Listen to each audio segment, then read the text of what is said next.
Hello! It's been a while since I've talked about art on this channel, so I thought today let's both stay up all night and think about one of the paintings that puts me down this kind of spiral of overthinking in the best way possible, and let's analyse one of my favourite paintings, shall we?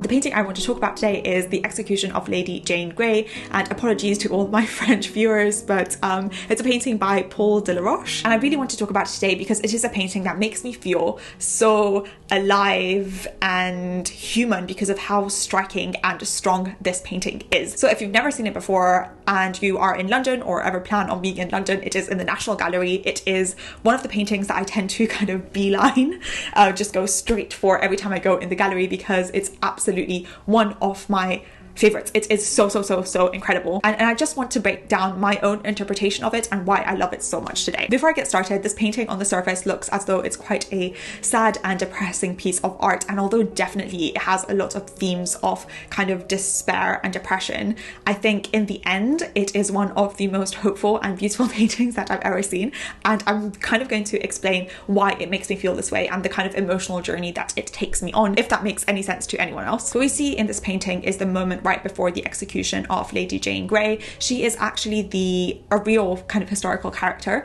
She was 17 years old in this painting, so she was just a child, and she is being executed after being dethroned. She has been the shortest reigning monarch of England ever. I think she was just on the throne for something like 8 or 9 days before she was executed and beheaded. And this moment kind of captures the time of the execution.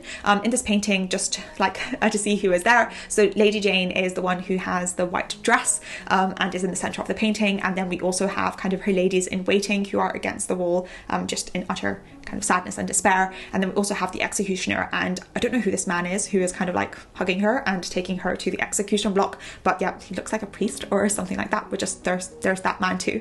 So yeah, these are all the characters in the painting, and obviously we can see in the center Lady Jane is the center of attention. Now, looking at this for the first time, the first feeling that I get is about how ridiculous humanity is. I think this painting just highlights how stupid our structures and the things that we have in place are. I think it is literally a juxtaposition, the fact that we can have such, beautifully woven clothes and such beautiful buildings in general, and everyone is just dressed so well, and to have the intelligence and the technology to create these sort of things while at the same time needlessly beheading a child just makes everything just clash so much in my mind and in my eyes, and it just gives me this strong feeling of utter ridiculousness for humanity. I think it just shows that we fall into these structures of society and roles, and even kind of, there is a queen and an executioner, and just all these structures just come out of necessity and are born and keep things alive. But I think it takes moments like this where we are all standing around waiting to behead an innocent 17-year-old girl that just highlights that this is not okay, and it takes a moment to realize that somewhere we did something wrong and something needs to change. And I think this painting just makes me very much feel that I want to change something and I want to do something because things have gotten to a place where they are utterly wrong. I think there is a deep sense of sadness in the way that this lady is killed, in the sense that there is no aggression, there is no kind of anger or accident. It's just very cold-blooded and calculated and just a thing that needs to happen. And the fact that it is all being carried out so slowly and in such a planned manner makes me feel as though just someone here could have stopped and said, okay, you know what, she got the point, it's fine, we can just stop, we don't need to go through with this thing. But the fact that they can do this with such a cool head makes me kind of shudder for the way that we can sometimes act or the way that we can behave as humans in life. There's such a contrast between the ladies in waiting and the men in this painting, because the ladies seemed utterly shattered and in such despair. Their behavior is very similar to the kind of feeling I feel that anyone would have looking at this painting, as in, why is this happening? There's so much pain in that girl's face when you look at it. And on the other hand, we have the men, and they are quite calm and collected, and especially the executioner has quite a interesting stance and look on his face. He seems so detached from the situation, as though he's just, waiting in line to get a burger at a store, and there's this sense of almost curiosity in his face. There's no pain or sadness. And the man who is guiding her towards the block, I feel as though his position is very, very interesting, because it seems as though he's just, guiding her to bed after she had laser eye surgery. He's just so casual and almost comforting in what he's doing in her last moments that it's quite ridiculous. Everyone seems to have accepted the situation, but are expressing their feelings around it in different ways. So the ladies are utterly anguished, but they're not doing anything about it. And the men are completely detached and clinical about what is about to happen. I feel as though Lady Jane becomes more relatable than anyone else in this painting, not only because she's kind of the center of attention, but she seems so vulnerable in this pose. Everyone else is so well dressed and so put together. There's not a hair wrong. These ladies in waiting also have like proper hats on and all their clothes are buttoned up, but she is quite vulnerable. She's in her undergarments, her hair is messy, so we can relate to her even more because of this kind of position that she is in the painting. And it's also quite shocking how rich everyone is, and this sadly makes me slightly even more uncomfortable for what is going on. I feel as though if this was a peasant girl who were being beheaded, I would have a different sort of reaction to it. I would perhaps be kind of angry at the world, but in this situation it brings less than anger, more despair, because it feels as though even people like her, who were a queen, cannot escape the structure that we've created. So it is in a sense so depressing to feel as though if she can't get out of this, then who can? How can we make things better? It seems to kind of, no one can escape from the sadness that is the structure of humanity that we've created. And the richness just permeates everything. You can see the background is so clean and beautiful. The architecture is great. Everyone is so well dressed. They literally have a velvet cushion on which she is to kind of kneel when she's going to be beheaded, which is so ridiculous because you're probably going to have to throw that away. It's going to be covered in blood or something. So everything seems so disposable and of such a high quality that there's this sense of kind of richness and comfort everywhere, and this sort of tragic, brutal situation around such kind of money and riches makes it even more uncomfortable for me for some reason. The thing that makes this painting even more bizarre for me is how calm everyone is.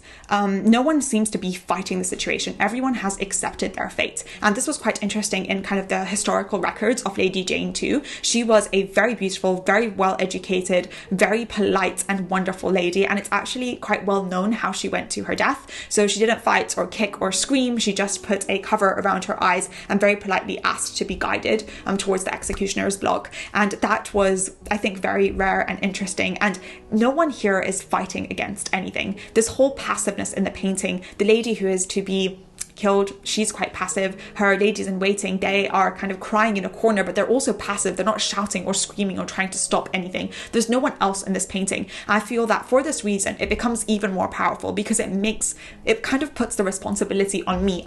It's just me and this painting, and I am the only person who can kind of scream out. So it kind of, in my head, raises this desire to take action. It kind of makes me feel as though if I were there, I would just scream and say, okay, stop, this is so crazy. Can you not see how ridiculous this is? And I feel as though because there's no outlet for me to take this, it just remains with me. This desire to cause a change, this desire to pick out ridiculous things and bring a stop to them is kind of left with me after I see this painting. This is this kind of energy that it leaves. So every time I see it, it kind of leaves me thinking, what are the kind of rules and systems that I'm accepting and adapting and living by? What are the sort of things that I am doing one by one, just like the executioner, just standing there and, yep, this is how I react to this thing. This is how I feel about this certain thing. What are those parts of my brain and behavior that I just accept because they are systems there, but are actually just as ridiculous as the execution of this girl? Are there parts of my brain that are just as anguished as her ladies in waiting because of the things that I do, but I'm just shutting down and accepting anyway?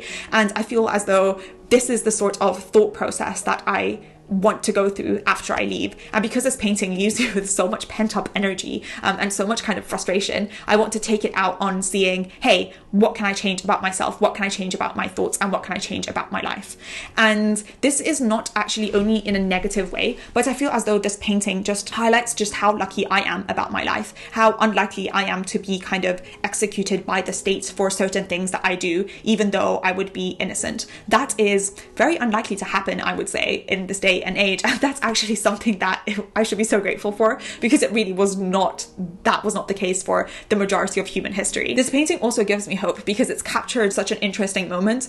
It's not as though artists have shied away from capturing very brutal scenes, so they could have captured the moment after her execution or the moment where her head was on the block. But this is just one step before that. It's just one, it just gives me enough time to feel as though someone could have done something, and therefore someone should do something. And therefore that's the energy that it leaves with me, rather than the thought of humanity is so sad, this is so hopeless. Even though I know that in history that is what happened in real life, in the painting that thing still hasn't happened yet. So it leaves me with a sense of appreciation that if this were to happen today, if this is my life, then things can end differently and I can still implement those changes and still shift things around.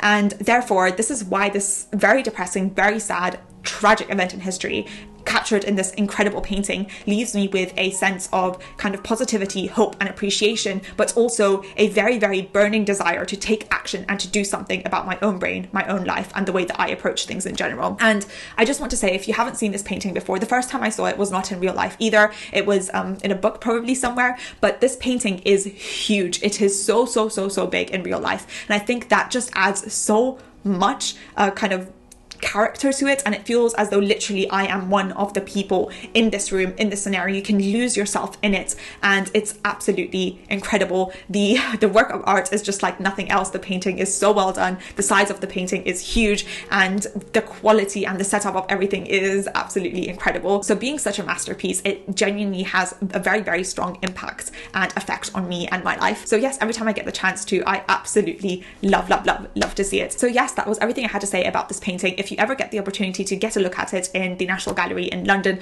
I would 100% recommend it. It's one of my favorites. If you're also like me, going to be up tonight kind of thinking about what you want to change about your life and how to see things differently, you're welcome. And also apologies, because yeah, that's a bittersweet thing. So yeah, if you did make it so far, thank you so much for watching. It was so much fun for me to go back to paintings again, because yeah, they're one of my favorite things to talk about.